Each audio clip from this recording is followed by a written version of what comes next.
I really struggle as to why companies need to milk IPs. I mean, Indiana Jones is just it's so old. Like the IP is just so goddamn old. There's really no reason why they need to keep bashing it down our throat. Like, uh, I don't know why. Because again, when Indiana Jones first came out, I mean, it was fine. It was something new, something innovative. You had just some random archaeologist. It's kind of the putting to the trope that not every hero has to be very grandiose. Like some heroes are people that you don't really think about, like an archaeologist being a hero. Well, not like a hero in the sense as like a superhero, but as a main protagonist. Because some people would think like someone like Rambo or like RoboCop, people that actually are in dangerous positions and situations. Like you would not think that would be in those situations are being the heroes, but just an archaeologist going in, taking a relic and dipping it the hell out. You wouldn't think that as a concept. And I know there's a lot of people who disagree with Indiana Jones as a protagonist, but again, it was something niche, something weird, and I thought it was alright. But again, nowadays, I don't know how they would adapt this. Like, okay, you're beating the shit out of Nazis, which is alright, I suppose, but that trope has always been done before. I know in the movie, I haven't watched the movie, but they're trying to sort of shoo Indiana Jones away and make room for a new hero, and it's the trope of the washed up protagonist. But the only thing that really makes that a good trope is the redemption arc. See, if there's no redemption arc, like the washed up hero trope just doesn't really do well. Like in this case, the washed up hero trope is literally just him making way for the new quote unquote Indiana Jones, which again, I haven't played this game. It's not even out yet, but I do believe this is the route they're going to try to take. Because again, they can't help themselves, and there's also the fact that it's Bethesda, and it's like Bethesda making an Indiana Jones game, huh? The reception to Indiana Jones and the Great Circle was generally been positive. Really? According to who? I mean, again, it's just another IP that's been over as far as I'm concerned, but they're wearing as a skin suit. The main,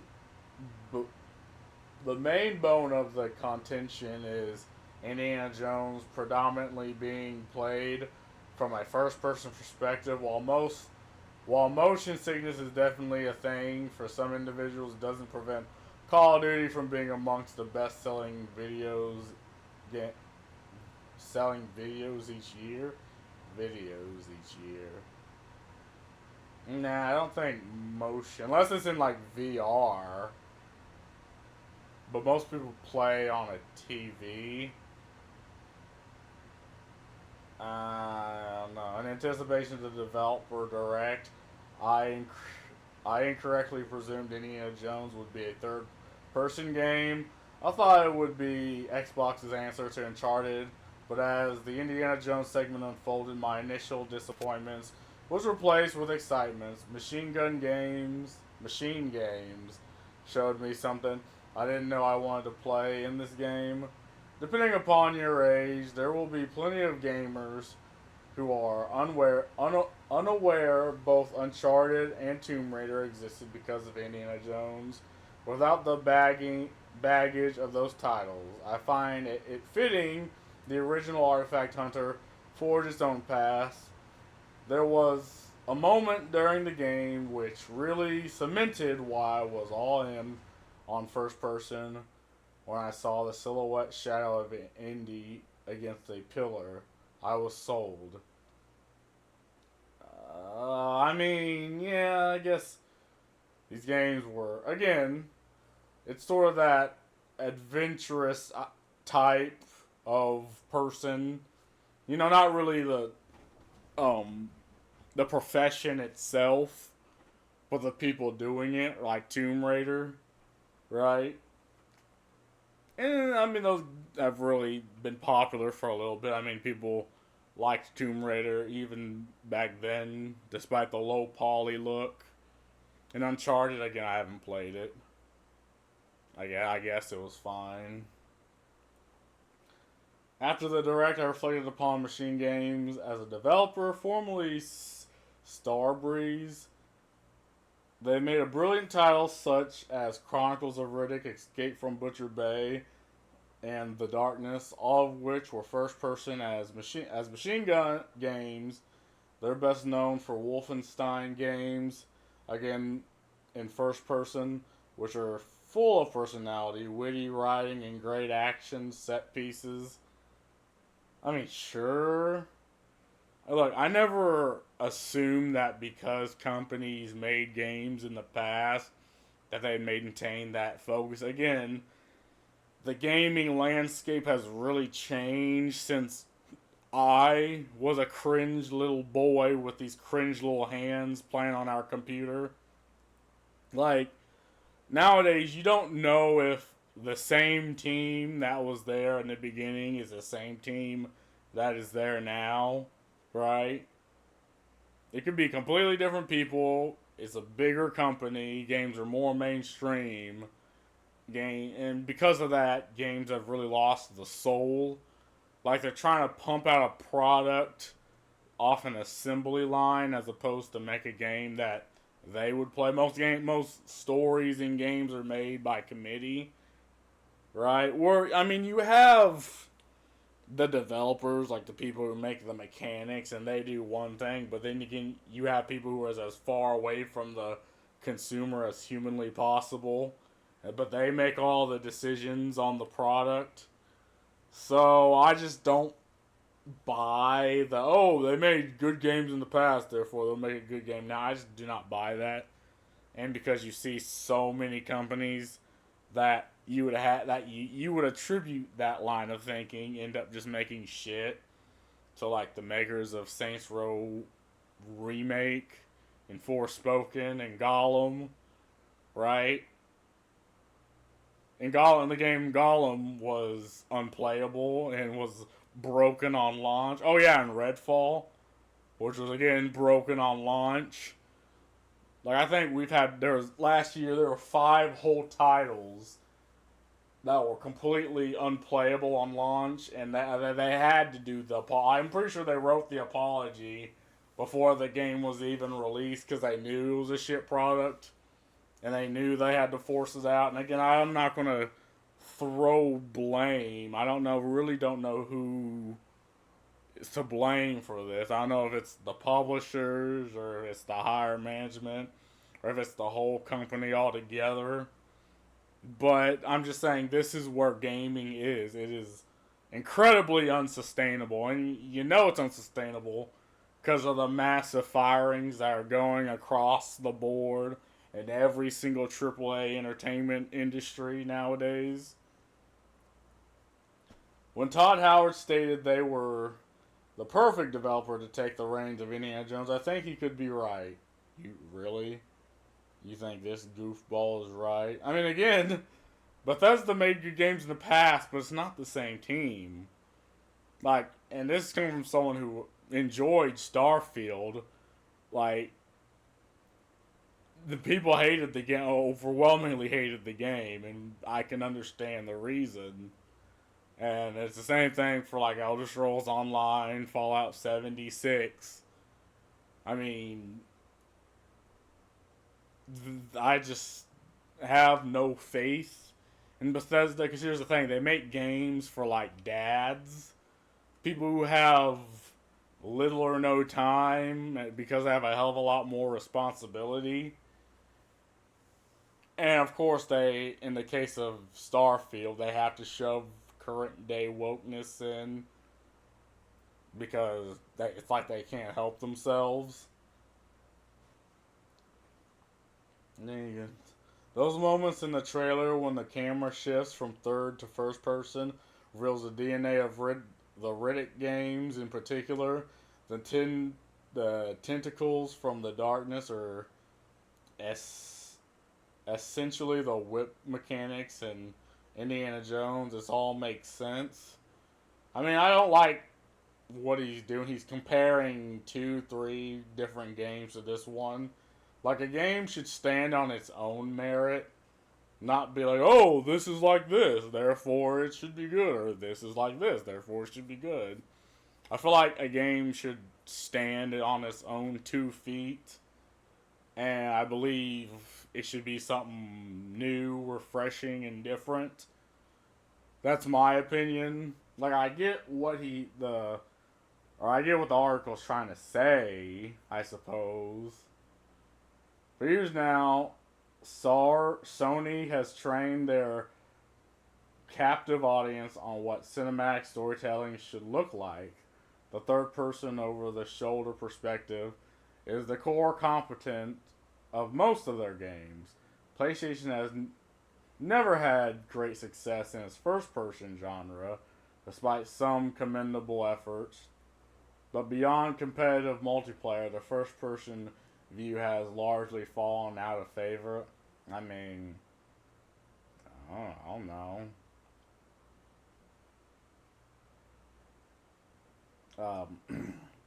Capcom has dared to be different, shifting from first-person perspective for Resident Evil 7 and Village. While successful, they've paled against the popularity of the remakes. Actually, Resident Evil sales are pretty consistent regardless of the perspective. The traditional third-person perspective is more popular, but ask yourself, which of those games are more scary, first-person, and undeniably more immersive? Well, I don't know. I mean, tangent, the first Resident Evil with the static camera angle that shows every time you're in a room. It's either on one side of the screen or the other. It's like that was a little bit more scary for me because you're both fighting the camera and whatever the fuck is trying to kill you.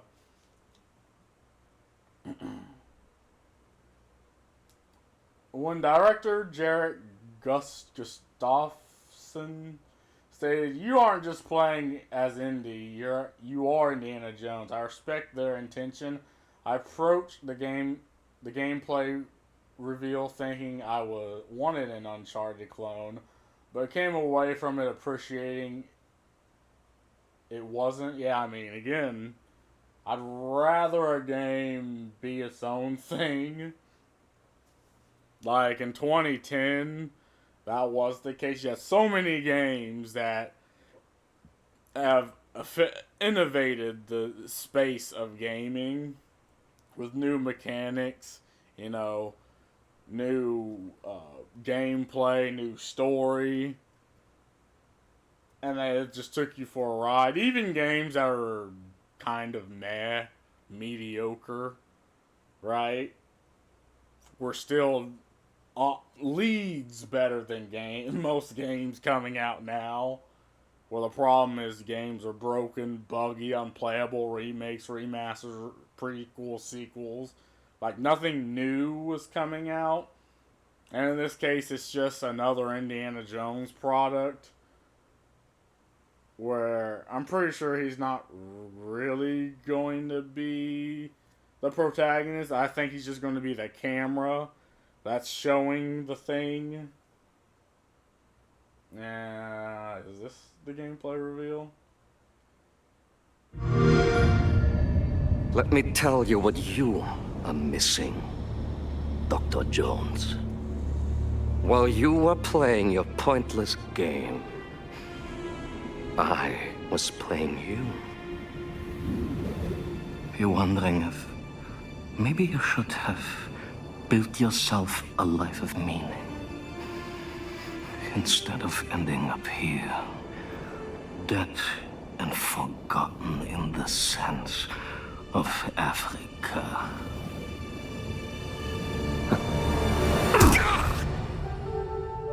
God.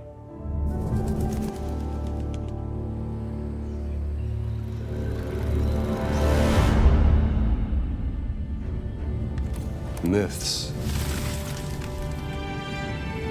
History. Just different ways to interpret the past. Thousands of years of humanity's thoughts and beliefs, scattered and buried. Just waiting. Well, there's probably some gnarly feedback. Let's not fuck. To be found. You can't just run away from your problems, Indiana. Watch me.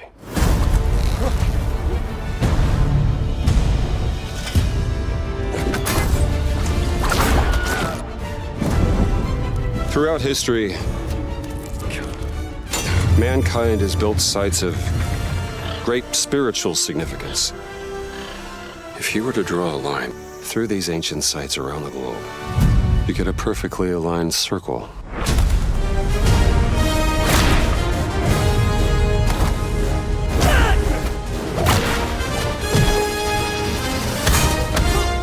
I've had run-ins with these guys before.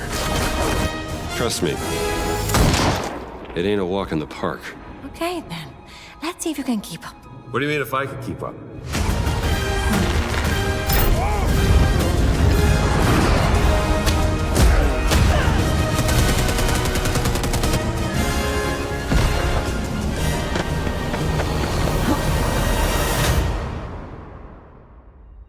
Patron of the fallen angels. Protector of the Chukulimani. The Great Circle.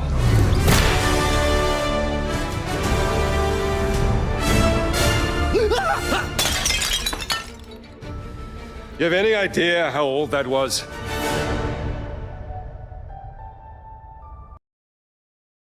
I mean, the trailer's fine.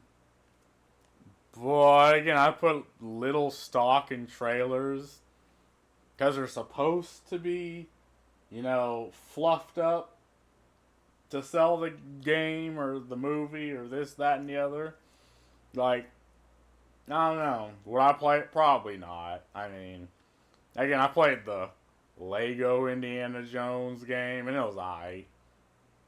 But, I just think it's a better movie than a game. Well, I mean, I'm glad Indiana Jones games exist.